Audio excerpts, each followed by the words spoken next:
കടലിൽ മുങ്ങിയ കപ്പലിൽ നിന്ന് കൂടുതൽ കണ്ടെയ്നറുകൾ തീരത്തടിയാൻ സാധ്യത. ഇതേ തുടർന്ന് ജാഗ്രത ശക്തമാക്കി. മുഖ്യമന്ത്രിയുടെ നേതൃത്വത്തിൽ ഉന്നതതല യോഗം ചേർന്നു. ആശങ്കപ്പെടേണ്ട സാഹചര്യമില്ലെന്നും പ്രവർത്തനങ്ങൾ ഏകോപിപ്പിച്ച് മുന്നോട്ടു പോവുകയാണെന്നും മുഖ്യമന്ത്രി പറഞ്ഞു. കേരള തീരത്ത് അപകടത്തിൽപ്പെട്ട MSC എൽസ 3 ചരക്ക് കപ്പലിലെ കണ്ടെയ്നറുകൾ കൂടുതലായി കൊല്ലം ആലപ്പുഴ തീരത്ത് അടിയാൻ സാധ്യതയുണ്ടെന്നാണ് വിലയിരുത്തൽ. നിലവിൽ RRRF ടീം, പോലീസ്, ഫിഷറീസ്, ദുരന്ത നിവാരണ അതോറിറ്റി എന്നിവയുടെ നേതൃത്വത്തിൽ ദുരിതാശ്വാസ പ്രവർത്തനങ്ങൾ ഉൾപ്പെടെ ഏകോപിപ്പിച്ചു വരികയാണ്.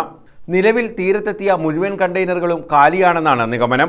കടലിൽ വീണ കണ്ടെയ്നറുകൾ ഒഴുകിയെത്താൻ സാധ്യത ഏറ്റവും കൂടുതലുള്ളത് ആലപ്പുഴ, കൊല്ലം, തിരുവനന്തപുരം ജില്ലയുടെ തീരമേഖലകളിലാണെന്നാണ് ഭൗമശാസ്ത്ര മന്ത്രാലയത്തിന് കീഴിലുള്ള the Indian National Centre for Ocean Information സർവീസസിന്റെ വിലയിരുത്തൽ. 600-ലേറെ കണ്ടെയ്നറുകളുമായി വിഴിഞ്ഞത്തു നിന്നും കൊച്ചിയിലേക്കുള്ള യാത്രയ്ക്കിടെ ശനിയാഴ്ച കൊച്ചി പുറംകടലിലാണ് കപ്പൽ ചരിഞ്ഞത്. തോട്ടപ്പള്ളി സ്പിൽവേയിൽ നിന്ന് 27 കിലോമീറ്റർ അകലെയാണ് കപ്പൽ മുങ്ങിയത്. മുങ്ങിപ്പോയ 25 കണ്ടെയ്നറുകളിലുള്ള കാൽസ്യം കാർബൈഡ് ഉൾപ്പെടെയുള്ള ഹാനികരമായ രാസവസ്തുക്കളും കപ്പലിൽ നിന്നുണ്ടായ ഇന്ധനച്ചോർച്ചയുമാണ് കടലിനും തീരത്തിനും ഭീഷണിയാകുന്നത്. 73 കാലി കണ്ടെയ്നർ ഉൾപ്പെടെ കപ്പലിൽ 623 കണ്ടെയ്നറുകളാണ് ഉണ്ടായിരുന്നത്. ഇതിൽ 13 എണ്ണത്തിലാണ് ഹാനികരമായ രാസവസ്തുക്കളും 12 എണ്ണത്തിൽ കാൽസ്യം കാർബൈഡുമുള്ളത്. ടാങ്കുകളിൽ ഊർജ്ജോൽപാദനത്തിന് ഉപയോഗിക്കുന്ന 84.44 മെട്രിക് ടൺ ഡീസലും 367.1 മെട്രിക് ടൺ ഫർണസ് ഓയിലും ഉണ്ടായിരുന്നു. ചിലയിടങ്ങളിൽ എണ്ണപ്പാട വ്യാപിച്ചിട്ടുണ്ട്. ഇൻഫ്രാറെഡ് ക്യാമറകളുടെ സഹായത്തോടെ എണ്ണപ്പാട കണ്ടെത്തി നീക്കാനുള്ള ഊർജിത ശ്രമം തീരസേനയുടെ നേതൃത്വത്തിൽ തുടരുകയാണ്. കടലിൽ മുങ്ങിയ കപ്പലിലെ കണ്ടെയ്നറുകൾ തീരത്ത് അടിയുന്നുണ്ടോ എന്ന് നിരീക്ഷിക്കാനായി കസ്റ്റംസ്, മറൈൻ, പ്രിവെന്റീവ് യൂണിറ്റുകളിലെ ഉദ്യോഗസ്ഥരെ കേരള തീരത്ത് വിന്യസിച്ചിട്ടുണ്ട്.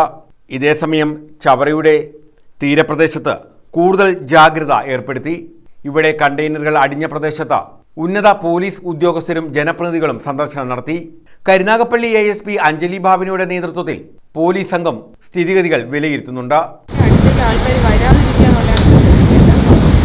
എത്ര എണ്ണം അടിയതായിട്ടാണ് നമ്പേഴ്സ് എടുക്കാൻ പറ്റില്ല, കാരണം ഒത്തിരി കോഴ്സിന് വന്നുകൊണ്ടിരിക്കുകയാണ്. നീലഗിരി ഹാർബറിലേക്ക് ഒത്തിരി വന്നിട്ടുണ്ട്.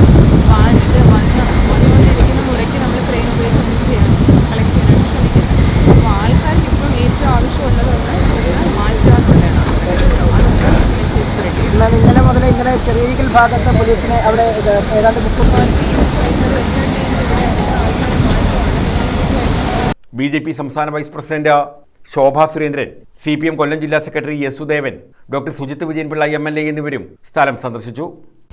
മനസ്സിലാക്കാൻ സാധിച്ചത് ഡയറക്ടർ ജനറൽ ഓഫ് ഷിപ്പിംഗ് അവരുടെയും ഇന്ത്യൻ കോസ്റ്റ് ഗാർഡിൻ്റെയും ദ്രുതഗതിയിലുള്ള ഇടപെടൽ ഓൾറെഡി നടന്നു കഴിഞ്ഞിട്ടുണ്ട്. ഇപ്പോൾ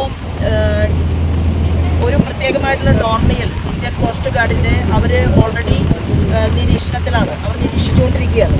അതുപോലെ തന്നെ ഇന്ന് മുംബൈയിൽ നിന്ന് 11 മണിക്ക് ഒരു പ്രത്യേകമായിട്ടുള്ള ഓയിൽ സ്പ്രെഡ് ചെയ്ത് കഴിഞ്ഞാൽ എങ്ങനെയാണ് അതിനെ തരണം ചെയ്യേണ്ടത് എന്ന് മനസ്സിലാക്കാനും അതിന് നടപടി സ്വീകരിക്കാനും ആവശ്യമായിട്ടുള്ള പൊല്യൂഷൻ കൺട്രോൾ ചെയ്യാൻ പറ്റുന്ന ഒരു വെസൽ അത് 11 മണിക്ക് ഇപ്പോൾ മുംബൈയിൽ നിന്ന് ഓൾറെഡി പുറപ്പെട്ടിട്ടുണ്ട്.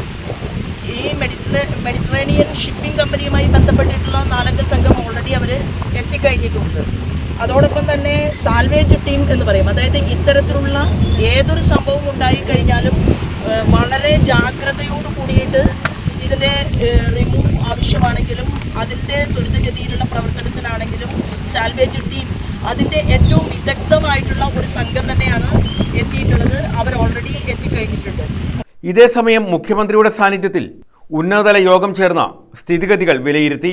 തീരത്ത് അപൂർവ വസ്തുക്കൾ കണ്ടാൽ തുടരുതെന്നും ആശങ്കപ്പെടേണ്ടതില്ല, ജാഗ്രത പാലിക്കണമെന്നും ഉന്നതതല യോഗത്തിനു ശേഷം മുഖ്യമന്ത്രി പറഞ്ഞു. കോസ്റ്റ് ഗാർഡ് 2 കപ്പലുകൾ ഉപയോഗിച്ച് എണ്ണ പടരുന്നത് തടയാൻ നടപടി സ്വീകരിച്ചു വരികയാണ്.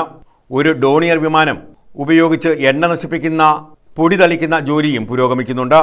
കേരള തീരത്ത് പൂർണ്ണമായും ജാഗ്രതാ നിർദ്ദേശം നൽകി. News bureau, Chavara.